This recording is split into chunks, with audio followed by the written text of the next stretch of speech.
Welcome to MSK Life Clinic Foundation. Sir வணக்கம் sir. நான் சென்னையில இருந்து வினோத்குமார் பேசுறேன் சார். வணக்கம் சார். நான் இந்த சென்னையில சிவிபிஎல் சொல்லிட்டு போட்டோகிராஃபிக் அசோசியேஷன் ஒன்று இருக்குங்க சார். ஓகே, வாழ்த்துக்கள்.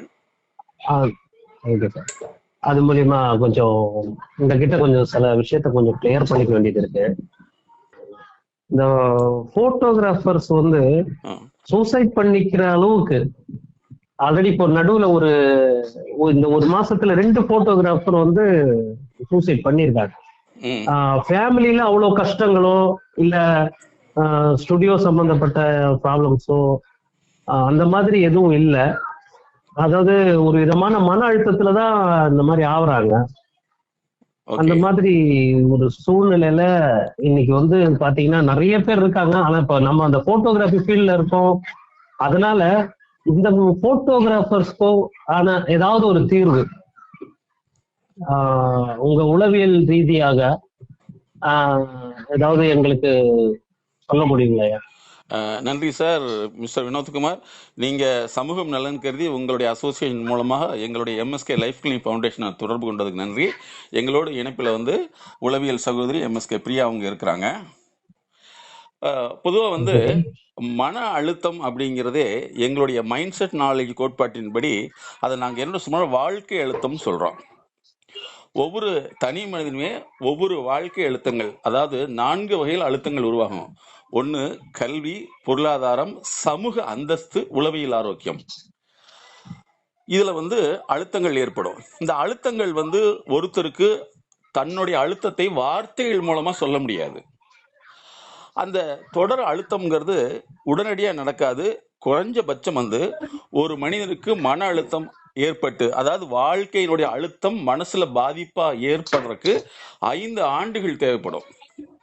5 ஆண்டுகளுக்கு பின்னாடி தான் அவர் தொடர்ந்து பல்வேறு சிக்கல்கள், வாழ்க்கை சிக்கல் அப்படிங்கிறது வந்து தன்னுடைய கல்வியோ அல்லது தன்னுடைய குழந்தைகளுடைய கல்வியிலோ மாற்றங்கள் ஏற்படும் பொழுது அது அவர்களால் சமாளிக்க முடியாத பொழுது அது தொடர் அழுத்தத்தை உண்டாக்கும். 2வது பொருளாதாரம். பொருளாதாரம்ங்கிறத நம்ம எப்படி பார்க்குறோம் சொன்னா, ஒரு வியாபாரம் அல்லது ஒரு தொழில், ஒரு சேவை, இதை செய்தா பணம் வரும் அப்படிங்கிறது தவறு. இந்த செய்யும் முறைகள்னு இருக்குது. செய்யும் முறைகள் சரியா இருந்தால் மட்டும் பத்தாது. நாம் செய்யக்கூடிய கஸ்டமர் என்று சொல்லக்கூடிய வாடிக்கையாளர்களுக்கு திருப்திப்படுத்தல், அல்லது வாடிக்கையாளர்கள் நம்முடைய உழைப்பை வாங்கிக்கிட்டு எதிர்வினையாற்றுதல், இதனாலேயும் வாழ்க்கையை நெருக்கடி உருவாகும். அதே சமயத்தில் வந்து ஒருத்தர் வந்து வாடிக்கையாளரை திருப்திப்படுத்துகிறாரு, அதே சமயத்தில் அவர் சேவையை தொழிலை நல்லா செஞ்சிடறாரு அப்படின்னா மட்டும் பத்தாது. இந்த சமூகம் நாளுக்கு நாள் மாறிட்டு இருக்குது. அந்த மாற்றத்திற்கு ஏற்ப தன்னுடைய சொல், செயல், பேச்சு, தன்மை இவற்றை மாற்றிக்கணும். அப்படி இல்லாத பொழுது அந்த மனிதர் வந்து தொடர்ந்து ஒரு 10-20 ஈவெண்ட் நிகழ்வுகளை வந்து பாதிப்பை அனுபவிக்கும் பொழுது என்னுடைய வாழ்க்கை இவ்வளவுதான் முடிஞ்சு வச்சு, நான் ஏன் வாழணுங்கிற எண்ணத்துக்கு வந்துடும். இதனாலதான் வந்து நிறைய அதாவது சூசைடுகள் ஏற்படுகிறது. இன்னைக்கு காலையிலையும் கூட ஒரு மிகப்பெரிய ஒரு பிசினஸ் மேன், அவருடைய வீடு மட்டும் 2.5 கோடி அளவு இருக்குது. பட் இன்னைக்கு வந்து சூசைடு. இதே மாதிரி இன்னொரு மெசேஜ் எங்களுக்கு வந்தது. நேற்று 11 மணி வரைக்கும் நல்லா பேசிட்டு இருக்காங்க, காலையில் எந்திரிக்கவே இல்லை. ஆனா விசாரிச்சு பார்க்கறதுல அவங்களுக்கு ஏதோ அழுத்தம் இருக்குன்னு சொல்றாங்க. அதனால போட்டோகிராஃபிக் அசோசியேஷனா இருந்தாலும் சரி, திரைப்பட நடிகர்களுடைய அசோசியேஷனா இருந்தாலும் சரி, நாங்க என்ன சொல்றோம் அப்படின்னு சொன்னா, முதல்ல வந்து இந்த வாழ்க்கை அழுத்தம் என்ன அப்படிங்கிறது விழிப்புணர்வு கொடுக்கணும். அந்த வாழ்க்கை அழுத்தம்ங்கிறது நீங்க ஒண்ணு சொல்லிட்டீங்க. உதாரணத்துக்கு பிசினஸ்ல வந்து எனக்கு லாஸ் ஆயிடுச்சு, என்ன செய்யணும்னு கேட்டா நாங்க ஒரு வார்த்தையில சொல்ல முடியாது. உங்களுடைய அணுகுமுறை, செயல்முறை, கஸ்டமருடைய எதிர்வினை, கஸ்டமர்கள் எதிர்பார்ப்பு, சமூகத்திலுடைய நடக்கக்கூடிய நிகழ்வுகளுக்கு நீங்க உங்களை பொருத்தப்பாடு உள்ளதா மாத்திக்கிறது.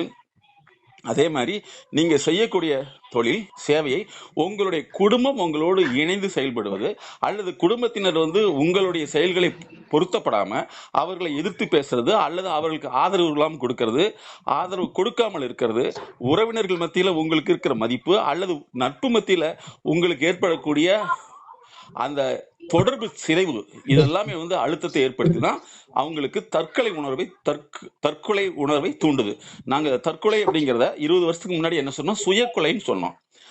அப்படிங்கிற வார்த்தையை நாங்க பயன்படுத்துறோம். சுயக்கொலைனா ஒரு மனிதன் சாதாரண ஏன் கொலை செய்யறான்னா, ஒருத்தரை அவனுக்கு பிடிக்கல, அவருக்கு பெரிய டார்ச்சர் பண்ணிட்டாரு. அவருடைய வேதனை தாங்க முடியாம அவர் கொலை செய்யறான். அதே போல ஒரு மனிதன் தன்னையே தனக்கு பிடிக்காம போயிருது, அந்த சமயத்துல தன்னையே அவன் கொலை செய்யறான். இதுதான் வந்து தற்கொலைன்னு சொல்றான். இப்ப சமீபத்துல நீங்க பாத்தீங்கன்னா திரைப்பட நடிகருடைய மகள் வந்து சூசைட் பண்ணிட்டாங்க. அதே மாதிரி சமீபத்துல வந்து ஒரு மிகப்பெரிய காவல்துறை அதிகாரி சூசைட் பண்ணிட்டாங்க. இப்படி பார்க்கும் பொழுது அவங்களுக்கு இந்த மன அழுத்தம்ங்கிறது வந்து மருந்தின் மூலமாக மாற்றக்கூடிய இரத்த அழுத்தம் சார்ந்தது அல்ல, இது வாழ்க்கை சார்ந்த அழுத்தம். அப்ப ஒரு அசோசியேஷனா இருக்கிறவங்க, கூட்டமைப்பு இருக்கிறவங்க தொடர்ந்து இது உளவியல் ரீதியில ஒரு விழிப்புணர்வு கொடுத்துட்டே வரணும். இப்ப நாங்க வந்து 25 ஆண்டு காலமா எங்களுடைய MSK லைஃப் கிளினிக் ஃபவுண்டேஷன் தொழிற்சாலைகள், தொழில் அதிபர்கள், அதுக்கடுத்து வந்து சேவை நிறுவனங்கள், அரசு சார்ந்த நிறுவனங்களுக்கு வந்து எங்களுடைய விழிப்புணர்வு நிகழ்ச்சி தொடர்ந்து 3 மாதங்களுக்கு ஒரு முறை நடக்குது. அதனுடைய விளைவு என்னன்னா, அவங்க வந்து அந்த பிரச்சனை ஏற்படும் பொழுது எங்களோட கன்சல்டேஷன் வந்துடுறாங்க. அப்படி கன்சல்டேஷன் வந்தா என்ன நடக்கும் அப்படின்னா, நாங்க அவர்களுடைய அழுத்தம் சார்ந்ததை ஒரு வார்த்தையில் சொல்லிட்டா நாங்க வந்து அது இப்படிதான் எடுத்துக்கொள்ள முடியாது. அப்ப அவர்களோடு நாங்க 3 மாதங்கள் பயணிக்கையில தான் ஒவ்வொரு நாளும் அவருக்கும் அந்த சமூகத்துக்கும் தொழிலுக்கும் இடையில இருக்கக்கூடிய பல்வேறு சிக்கலை எங்களோட வந்து கன்சல்டேஷன் எடுக்கும் பொழுது அதில் ஏற்பட்ட முரண்பாடுகளை நாங்கள் கண்டறிந்து அதை மாற்றோம். அப்போ ஒரு மனிதனுடைய வாழ்க்கை திட்டத்தை மாற்றுவதற்கு ஆரம்ப காலத்தில் 3 மாதங்கள் தேவைப்படும். 3 மாதங்களும் தினசரி எங்களுடைய போன் லைன்ல அவங்க கன்சல்டேஷன் எடுத்துக்கணும். பெண்களாக இருந்தாலும் சரி, ஆண்களாக இருந்தாலும் சரி. பெண்களுக்கு தனிப்பிரிவு உளவியல் சகோதரி பிரியா மேடம் இருக்காங்க. அப்ப இந்த மாதிரி செய்யறது மூலமா உங்க அசோசியேஷனை நீங்க டெவலப் பண்ண முடியும். இது வாழ்க்கை அழுத்தம். இன்னொன்று வந்து நிதி அழுத்தம் சொல்றோம், பினான்சியல். அப்போ வந்து நீங்க எல்லா பிசினஸ் பண்ணி கொடுத்துருப்பீங்க, அவங்ககிட்ட இருந்து பேமெண்ட் வராமல் இருக்கும். இப்ப சமீபத்தில் போன மாசத்துல வந்து ஒரு போட்டோகிராஃபர் எங்ககிட்ட வர்றாரு, சார் நான் எல்லா போட்டோவும் பண்ணி கொடுத்துட்டேன், பட் பேமெண்ட் கொடுக்கவே இல்லை. இப்போ நாங்கள் இந்த மாதிரி ஒரு 5 பெண்டிங் ஆயிடுச்சு, 5க்கு 5 லட்ச ரூபா கொடுக்கணும், நான் என்ன செய்யணும்னு தெரியல. எங்கள் வீட்டில் வந்து நீ உன் தொழில் செய்யறதுக்கே லாய்க்கு இல்லை, ஃபிட் கிடையாதுன்னு திட்டுறாங்க, நான் வாழ்க்கையை பிடிக்கலின்னு எங்ககிட்ட வர்றாரு. அப்போ அவர்களுடைய அணுகுமுறையில் நாங்கள் ஆய்வு செய்து இதற்கு அப்படி இப்படிலாம் பண்ணணும்னு சொல்லி இப்போ தொடர்ந்து எங்களுடைய ஆலோசனை இருந்துட்டு இருக்காரு. அப்போ ஒரு பிஸ்னஸை ரன் பண்ணுறதுக்கு வந்து அனுபவம் அப்படிங்கிறத விட அறிவியல் அப்படிங்கிற விஷயம் தான் தேவை. அப்போ நீங்கள் என்ன செய்யலாம் அப்படின்னா, யாராவது வந்து உங்களுக்கு மனசு கஷ்டமா இருக்குன்னு சொன்னா நீங்க இந்த மாதிரி வந்து அதெல்லாம் சரியா போயிடும் அப்படின்னு சொல்றது தவறு. ஏன்னா அந்த பிரச்சனை உங்களுக்கு இல்லை, அவர் எப்படி பாதிக்கிறாருன்னா அவருக்கு தான் தெரியும். அப்ப என்ன செய்யணும்னா, நீங்க உளவியல் ஆலோசனை எடுத்துக்கணும்னு சொல்லணும். அதாவது உளவியல் ஆலோசனை அப்படிங்கிறது வந்து மென்டலுக்கு அல்ல, வாழ்க்கையை மேம்படுத்த தான் முதலாக வாழ்க்கையை, தனி மனித வாழ்க்கை, நிறுவன வாழ்க்கையை வந்து மேம்படுத்துறதுக்கு கிளினிக் ஸ்டார்ட் பண்ணது எங்களுடைய MSK லைஃப் கிளினிக் ஃபவுண்டேஷன் தான். அதாவது MSKங்கிறது மைண்ட் செட், லைஃப் கிளினிக்ங்கிறது லிவிங் இன்டெலெக்சுவலி ஃபார்வர்ட் அப்படிங்கிற ஒரு கோட்பாட்டின் அடிப்படையில் எங்களுடைய நிறுவனம் நடந்துட்டு இருக்குது. இது ஒண்ணு. அதுக்கடுத்து வந்து நிறைய பேர் என்ன செய்யறாங்கன்னா, விதியை நொந்து கொள்றாங்க. இது எல்லாமே விதிப்படி தான். இந்த உலகம் விதிப்படி இயங்குவதில்லை, உங்களுடைய மதிப்படி தான் இயங்குது. நீங்க உலகத்தை எப்படி அறிவியல் ரீதியில பாக்குறீங்க, அறிவு ரீதியில பாக்குறீங்கிறத பொறுத்து தான் உலகத்தை பற்றிய எதிர்வினையை நீங்க செய்யறீங்க. அப்ப உலகத்தை நீங்கள் மாற்ற முடியாது, உங்களை மாற்றுவதன் மூலமாக உலகத்தில் அணுக முடியும். அதாவது ஹெவி டிராபிக் அப்படின்னு சொல்றோம். டிராபிக்ங்கிறது போக்குவரத்து. இந்த போக்குவரத்து நெரிசலை சமாளிப்பதற்கு என்ன செய்வோம், போக்குவரத்து விதிகளை நம்ம பயன்படுத்தணும், அதை கையாளணும். ஆனா நமக்கு எதிராக வர்றவங்க நிச்சயமாக அந்த விதிகளை கையாள மாட்டாங்க. அப்ப 2 பேருக்கும் உள்ள முரண்பாடுகள் விபத்தா மாறுது. அதுதான் ஆபத்துன்னு சொல்றோம். அப்ப ஒரு தனி மனிதனுடைய வாழ்வியல் அணுகுமுறை, அவருடைய செயல்முறை, அவருடைய எண்ணப்போக்கு, அவருடைய அறிவு போக்கு, அவர்களுடைய சமூகம் சார்ந்த எதிர்வினை, இதை பொறுத்து தான் அவர்களுக்கு வாழ்க்கையில் அழுத்தம் ஏற்படுது. அப்ப உங்களுடைய தொழில் நிறுவனங்களுக்கு நீங்க என்ன செய்யணும்னா, நீங்க டெக்னிக்கலா சொல்லிக் கொடுக்கலாம், வீடியோ எடிட்டிங் சொல்லிக் கொடுக்கலாம், ஆடிஷன் பண்றதெல்லாம் சொல்லிக் கொடுக்கலாம். பட் வாழ்க்கையை பற்றிய அணுகுமுறையும் வாழ்க்கையில் ஏற்படக்கூடிய பிரச்சனையை பத்தி அறிமுகத்தை நீங்க கொடுத்துருக்கீங்களான்னு கேட்டா இதுவரை கொடுக்கவே இல்லை. நாங்க திரைப்பட அசோசியேஷன் உங்களை மாதிரி நண்பர்களை கான்டாக்ட் பண்ண கூட நாங்க இதை சொல்லிட்டு இருக்கோம், இதுவரைக்கும் அவங்களுக்கு ரீச் ஆகல. ஆனால் நீங்க வந்து உங்க வீட்டில் ஒரு 10 பொருள் வச்சிருக்கீங்கன்னா 5 பொருள்களுடைய நிறுவனங்கள் நாங்க பண்ணி கொடுத்துருக்கோம். அவர்கள் எங்களோட தொடர்பு இருக்காங்க. அதாவது தொழிலாளிக்கும் தொழிலதிபருக்கு என்ன வித்தியாசம்னா, தொழிலதிபர் தொடர்ந்து தன்னுடைய நிறுவனத்தையும் தான் சார்ந்தவர்களை மேம்படுத்துறதுக்கு அந்த துறை சார்ந்த நிபுணர்களை துணைக்கு வச்சுக்குவாங்க. சாதாரண தொழிலாளி எல்லாம் எனக்கு தெரியுங்கிற ஒரு மனப்பான்மையில, ரெண்டாவது இவருடைய வேலையெல்லாம் இன்னொருத்தர் பார்த்துக்குவாருங்கிற ஒரு மனப்பான்மையும் தன்னுடைய வாழ்க்கையில் தோல்வி அடைகிறாங்க அப்படிங்கிறத நாங்கள் கண்டுபிடிச்சிருக்கோம். அப்ப தீர்வு முறைகள் தான் தேவையாது, தீர்வு கிடையாது. தீர்வுங்கிறது 1+1 2 அப்படிங்கிறது தீர்வு. ஆனா அதுல மேத்தமெட்டிக்கலா என்ன ஃபங்க்ஷன் ஆகுன்னு தெரியாது அல்லவா, அதுதான். அதனாலதான் நாங்க இதை பார்த்து எங்களுடைய MSK life clinic foundation 360 consultancy service வச்சிருக்குது. அதுல வந்து ஸ்ட்ரெஸ் கிளினிக்னு வச்சிருக்கோம். ஸ்ட்ரெஸ் கிளினிக் அப்படின்னா மன அழுத்தத்தை நீக்குவதற்கான ஒரு உளவியல் நிறுவனம், உளவியல் பிரிவு.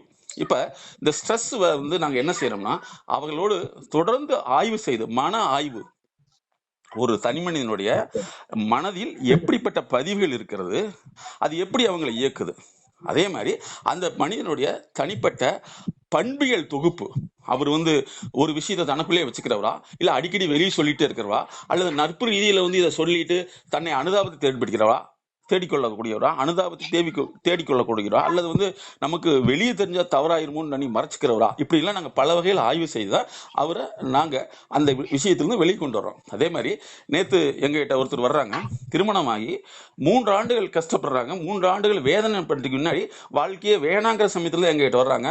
அவர்களுக்கு நாங்கள் ஆய்வு செய்து தொடர்ந்து இந்த 3 மந்த்ல இருந்து அவர்களுடைய பிரச்சனை தீர்வுக்கேற்ப கால அளவை கூட்டி நீங்க எடுத்துக்கணும்னு சொல்லிட்டு இருக்கோம். அப்ப நீங்க தொடர்ந்து விழிப்புணர்வை நீங்க கொடுக்கணும்.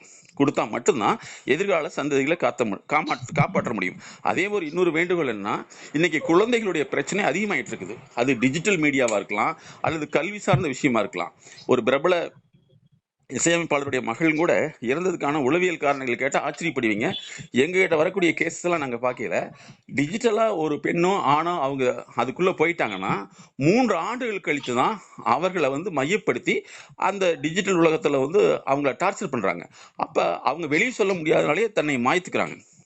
அதே மாதிரி நிறைய வீட்டில் என்ன நடக்குதுன்னா, ஒரு வேலைக்கு போனால் பணம் வேணும், அந்த பணம் வந்து கிடைக்கலனா அந்த பணத்தை வந்து கடன் வாங்கி செயல்படுத்தணும், அல்லது அதை வந்து நம்ம சரிப்படுத்தணும் எண்ணத்துல வந்து அதிகமான கடன் நோய் சிக்கி தன்னுடைய வாழ்க்கையை இழந்துக்கிறாங்க. அப்படி வாழ்க்கைங்கிறது ஒவ்வொருவருக்கும் தனித்தனி அணுகுமுறை, அவர்களுடைய செயல்முறை பொறுத்து இருக்குது. அதை விழிப்புணர்வு மூலமாக அவர்கள் விழிப்புணர்வு செய்து அந்த பிரச்சனை என்பது நேரடியாக தொடர்பு கொண்டால் அதிலிருந்து அவங்களை வெளியே மாற்ற முடியும். அதே மாதிரி இன்னொரு முக்கியமான செய்தி என்னன்னா, நாங்கள் 25 ஆண்டு காலம் கண்டுபிடித்தல் வந்து, ஒரு குடும்பத்தில் ஒருவர் தற்கொலை செய்து கொண்டார் என்றால் நிச்சயமாக அந்த அடுத்த டிஎன்ஏ அந்த இடத்துல வேலை செய்யுது. இப்ப பிரபல ஒரு இசையமைப்பாளரை பத்தி சொல்லுங்களோ, அவங்க தாத்தா சூசைட் பண்ணிட்டு தான் சொல்லிட்டு இருக்காங்க. அதே மாதிரி வந்து சிலருக்கு வந்து பேச தெரியாது, பேசுறது எப்படி அப்படிங்கிறத 10 வருஷ படிப்பு. அப்ப நம்ம பேசுறதும் ஒரு பிசினஸ் டாக்கும் ஒன்னா அப்படின்னா தெரியாது. அதே மாதிரி நமக்கு வந்து வரக்கூடிய ஆர்டர்ஸ் அதை வந்து எப்படி நம்ம கலெக்ட் பண்ணணும், அதாவது பிசினஸ் மார்க்கெட்டிங், சர்வீஸ் மார்க்கெட்டிங் ரெண்டு இருக்குது. எப்படி வந்து நம்ம வியாபாரத்தை அதை மார்க்கெட்டிங் சந்தைப்படுத்துதல், அதே போல நம்மளுடைய சர்வீஸ், அது நீங்க பண்றது வந்து போட்டோகிராஃபி ஒரு சர்வீஸ். அப்ப இந்த சர்வீஸை எப்படி வந்து சந்தைப்படுத்துதல், அதே மாதிரி இந்த சந்தைப்படுத்துதல்ல வந்து என்னென்ன நவீன மாற்றங்கள் ஏற்பட்டிருக்குது, அந்த மாற்றத்துக்கு ஏற்ப தன்னை தக அமைத்துக் கொள்ளுதல் எப்படி, இப்படிங்கிற ஆலோசனையை வந்து நாங்க தொடர்ந்து கொடுத்துக்கிட்டே வர்றோம். அதே மாதிரி ஒரு சிலர் வந்து எப்பவுமே மூடி டைப்பாவே இருப்பாங்க, தன்னை வந்து ஒரு பிரபலமான மனிதராக காமிச்சுக்குவாங்க, ஆனா மனதுக்குள் அழுது கொண்டு இருப்பாங்க. அதனாலதான் நாங்க என்ன சொன்னோம்னா, இந்த வாழ்க்கை அழுத்தம் அப்படின்னு தான் சொல்றோம். அந்த வாழ்க்கை அழுத்தம்ங்கிறது வந்து இன்விசிபிள் ஊண்டு, கண்ணுக்கு தெரியாத ஒரு புண் இருக்கும். அதை மாற்றி அமைத்தால் நிச்சயமாக ஒவ்வொரு மனிதனுடைய வாழ்க்கையும் நாங்க மாற்றி அமைக்க முடியும். நீங்க போட்டோகிராபிக் அசோசியேஷன் வந்து பேசுறதுனால எங்களுடைய நிறுவனம் மிகுந்த வரவேற்கிறது. அதே சமயத்தில் நீங்க உங்க நிறுவனத்தில் உள்ளவர்களுக்கு ஒரு விழிப்புணர்வை ஏற்படுத்துங்க. எங்களுடைய நிறுவனம் அதுக்கு தயாரா இருக்குது. அதுக்கப்புறம் வந்து அவர்கள் தனிப்பட்ட முறையில் அது தொழில் சார்ந்த ஆலோசனை, வாழ்க்கை சார்ந்த ஆலோசனை, குடும்பம் சார்ந்த ஆலோசனை, குழந்தைகள் சார்ந்த ஆலோசனை, நிதியை மேலாண்மை செய்வது, அது நிதியினுடைய உங்களுக்கு பணம் கொடுத்திருப்பீங்க அது வராமல் இருக்கிறது, இது போன்ற சரியான உளவியல் அணுகுமுறைகள் செய்தால் நிச்சயமாக இது போன்ற எதிர்கால தவறுகளை நாம் தவிர்க்க முடியும். நிச்சயமாங்க, ரொம்ப நன்றிங்க சார். எனக்கு இவ்வளவு நேரம் நீங்க நிறைய கமிட்மெண்ட்ல இருந்து எனக்காக இது பேசுறதுக்கு ரொம்ப நன்றிங்க. நான் என்னோட குரூப்ல நான் மற்ற போட்டோகிராஃபருக்கு நான் இதை அனுப்பி மற்றவங்க பிரயோஜனப்படுற மாதிரி எங்களுக்கு கொஞ்சம் வழி காட்டினீங்கன்னா நல்லா இருக்கும். நானும் சங்கத்துல பேசி ஒரு நாள் உங்களை வர வச்சு நாங்க அதுக்கேற்ற மாதிரி கொஞ்சம் எல்லாமே அரேஞ்ச் பண்ணலாம் நான் நினைக்கிறேன். அது நான் எங்களோட சங்கத்துல பேசி எங்களை மாதிரி, ஏன்னா புது பசங்க வந்திருக்காங்க. இப்போ எல்லாமே ஆரம்ப காலத்துல போட்டோகிராஃபி பண்ணவங்க எல்லாம் பாத்தீங்கன்னா ஒரு 40 வயசு அதிகபட்சம் ஒரு 35 வயசுக்கு மேல இருக்கிறவங்க தான் அந்த ரோல் கேமரால போட்டோ எடுக்கிறத நான் பார்த்திருக்கேன். ஆனா இன்னைக்கு பாத்தீங்கன்னா மேக்சிமம் அதிகபட்சம் ஒரு 15-16 வயசுல எல்லாம் ப்ரோக்ராமுக்கு சொந்தமா ஒர்க் எடுக்கிற பசங்களே இருக்காங்க. சொந்தமா ப்ரோக்ராம் எடுக்கிறது 20-22 வயசுல எல்லாம் நிறைய விஷயம் தெரிஞ்சுக்கிட்டு நிறைய பேர் இருக்காங்க. இப்போ அவங்களுக்கு இதுல எப்படி அணுகுமுறை எப்படி இருக்கணும் என்ற டீட்டெயிலே தெரியாமலாம் நிறைய பசங்க இருக்காங்க. இப்போ இறந்தவர் கூட 33 வயசு தான் ஆகுது. அதனால இவங்களுக்கு என்ன பண்றதுன்னு தெரியாம, அதாவது போட்டோகிராஃபரா இருக்கிறதுனால இப்போ அவரை பத்தி நான் சொல்றேன். ஏன்னா அவரோட வீட்டுல அவருக்கு தனிப்பட்ட முறையிலயோ இல்ல வேற ஏதாவது பிரச்சனையோ என்னன்னு தெரியாது. ஆனா இந்த மாதிரி ஒரு உளவியல் ரீதியா ஒரு ஸ்பீச் நீங்க கொடுத்தீங்கன்னா எங்களை மாதிரி இருக்கிற புதிரா இருக்கிற அவங்களுக்கு எல்லாம் கொஞ்சம் நல்லா இருக்கும் அப்படின்னு நான் நினைக்கிறேன். அதனால நிச்சயமாக தொடர்பு கொள்ளுறேன். இன்னொரு செய்தியும் சொல்றோம். சமீபத்துல ஒரு இசையமைப்பாளருடைய மகள் இறந்ததும் கூட பாத்தீங்கன்னா அவங்க இசையினால டார்ச்சரா இருந்ததும் கூட ஒரு பேட்டி கொடுத்திருக்காங்க. அதே மாதிரி சமீபத்துல ஒரு பல்கலைக்கழகத்தினுடைய துறைவேந்தர் எங்க கிட்ட கான்டாக்ட் பண்ணி ஒரு ஊர்ல மிகப்பெரிய சமூக சேவைகளை செய்து கொடுத்தவர். அவரு தான் அந்த பகுதியவே டெவலப் பண்ணவர். ஆனால் காலையில சூசைட் பண்ணிட்டாரு. இது எதனாலேன்னு ஒரு கேள்வி கேட்டாரு. அதுக்குண்டான நாங்க பதிலையும் கொடுத்துருக்கோம். அதாவது சமூக அங்கீகாரம், குடும்ப அங்கீகாரம், தொழில் அங்கீகாரம், நட்பு அங்கீகாரம், இப்படி பல அங்கீகாரத்தில் மாற்றம் ஏற்படும் பொழுது, சிதைவு ஏற்படும் பொழுது அது தற்கொலைக்கு தூண்டிவிடும். அதே மாதிரி இன்னொன்னு என்னன்னா, இந்த உலகத்தை பற்றிய பார்வையை நாம் புதுப்பித்துக் கொண்டே இருக்க வேண்டியது இருக்குது. இப்ப நீங்க சொன்னீங்க பாத்தீங்களா 33 வயசுல வேறுங்கிறது. இப்ப பாத்தீங்கன்னா 45 வயசுல உள்ளவங்க உலகத்தை பார்க்கிறது வேற, 35 வயசுல உள்ள உலகத்தை பார்க்கறதே வேறு. இவர்கள் இந்த உலகத்தை ஸ்பீடா பார்ப்பாங்க, அவர்கள் நிதானமா பார்ப்பாங்க. இரண்டுமே பாத்தீங்கன்னா ஒரு முரண்பாடு தான். இவங்களுடைய ஸ்பீடுக்கு அவங்க போக முடியாது, அவங்களுடைய ஸ்பீடுக்கு இவங்க போக முடியாது. சோ இந்த மாதிரி ஏன் ஒரு தொழிலதிபர் முன்னேறாங்கன்னா, அந்த தொழிலதிபருக்கு பின்னாடி எங்களை மாதிரியான நிறைய துறை சார்ந்த நிபுணர்கள் வச்சிருக்காங்க. நாங்களே மிகப்பெரிய நிறுவனங்களுக்கு, அந்த தொழில் நிறுவனங்களுக்கு தலைவர்களுக்கும் அந்த தொழில் துறையில் சார்ந்தவர்களுக்கும் வாழ்வியல் நடத்தை சார்ந்த கன்சல்டேஷன் தொடர்ந்து கொடுத்துட்டு இருக்கோம். அப்ப அவர்களுக்கு நீங்க விழிப்புணர்வை ஏற்படுத்துங்க. அதுக்கப்புறம் எங்களோடு தொடர்பு கொள்ளட்டும். எங்களுடைய நிறுவனம் மற்றவங்களுக்கு என்ன கட்டணம் வசூலிப்போமோ அதை விட உங்களுடைய போட்டோகிராஃபி அசோசியேஷன் வர்றவங்களுக்கு நாங்க எவ்வளவு சப்போர்ட் பண்ண முடியுமோ நாங்க அதை பண்ணி தர்றோம். மேலும் விவரங்களுக்கு இந்த வீடியோ இப்ப நான் ஆடிஷனை எங்களுடைய யூடியூப் சேனல்ல எங்களுடைய நிறுவனம் உங்களுக்கு பதிவிடும். அந்த பதிவை நான் உங்களுக்கு லிங்க்ல அனுப்புறோம். அதை நீங்க தொடர்ந்து எல்லாத்துக்கும் அனுப்புங்க. இது சொந்தமான கேள்விகள் எது இருந்தாலும் எங்களை இதே மாதிரி தொடர்பு கொண்டு நீங்கள் கேட்கக்கூடிய கேள்விகளுக்கு நாங்கள் கொடுக்கிறது ஒரு தகவல். அந்த தகவலின் மூலமாக அடுத்த விதமான செயல்முறை சிகிச்சைக்கு நீங்கள் வந்து கொள்ளலாம். ரொம்ப நன்றிங்க சார். நிச்சயமா அதை பண்ணிடுவோம். Thank you mister Vinodkumar. தேங்க்யூ. சொல்ல முடியாத அழுத்த நினைவுகள், அடக்க முடியாத அழுகை, கட்டுப்படுத்த முடியாத கோபம், தாங்க முடியாத கஷ்டம், தன்னை யாரும் புரிந்து கொள்வதில்லை என்ற ஏக்கம், அதிகமான பயம், தூக்கமின்மை, உடல் சார்ந்த வலி, இன்னும் இது போன்று பல சிக்கல்களிலிருந்து விடுபட நாங்கள் உதவுகிறோம். அணுகவும். உளவியல் முதல் உதவிக்கு MSK just call 93 602 53 930. Welcome to MSK life clinic foundation.